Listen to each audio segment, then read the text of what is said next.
Үш қыз ертегі. Бір кедей әйелдің үш қызы болыпты. Солардың қарнын тойдырып, киіндіріп, қадырынан кем қалмай өсіру үшін әйел күндіз түні тыным таппай еңбектеніпті. Қарлығаштың балапандарындай қауырсындар қатып, қыздар бой жетеді. Ай жүзді аруларға елдің көзі түспей қойсын ба.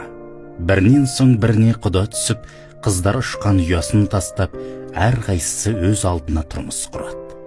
Әйел де қартайып, босағасында жалғыз қалады. Ермегі елгезек тиын ғана.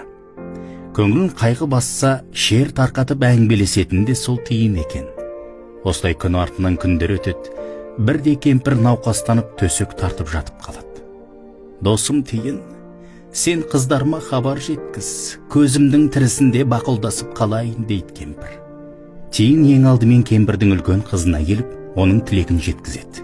Қап, барар едім, бірақ мына екі керсеңді тазалап жатыр едім, дейді үлкен қызы қолы тимей, мұрнынан тіреліп жатқандай кейіп сөйлеп.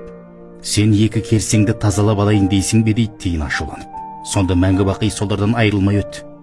Осыны айтқанда үстел үстінде тұрған екі керсең жерге қарғып түсіп, бірі қыздың алдынан, екіншісі артынан жабысады да, қыз гүрс етіп құлап үлкен тасбақаға айналады. Тиын енді ортаншы қызға жетіп, анасының хабарын айтады.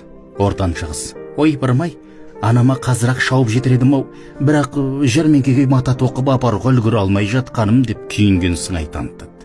Тиын ызаға булығып: мата тоқып жатыр едім дейсің бе? Онда мәңгі бақи соны тоқып өт, дейді де жүріп кетеді. Ортаншы қыз өрмекшіге айналады да жорғалай жөнеледі. Тиын асығып кемпірдің кенже қызына келеді. Ол қамыр илеп жатыр екен.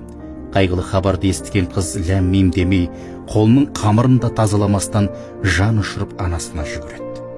Анасының көзінің тірісінде жеткен кенже қыз науқас кемпірдің ақырғы сәттерін қуанышқа бөлейді. Менің қадірлім, алтыным, адамзатқа әрдайым қуаныш әкелуші бол, дейді тиын қызға. Сонда адамдар сенің немере шөбереңді, ұрпағыңды ардақтайды. Шындығында солай болып кіші қыз көп жасап, оны барлық адам қастерлеп сүйіп өтіпті. Күндердің күнінде кіші қыздың да өмірмен қоштасар мезгілі жетіп, ол бал арасына айналыпты. Аралар бүкіл жаз бойына тыным таппай, адам баласы үшін бал жинаумен әлек. Қай уақытта қарасаң да, оның алдыңғы екі аяғы тәтті қамырға малулы. Ал қыс айында айналадағы барлық жәнді ғайып болғанда, ара омартаға, жылы ұяға кіріп алып, жан рахатын табады. Оянса бал мен қант жейді.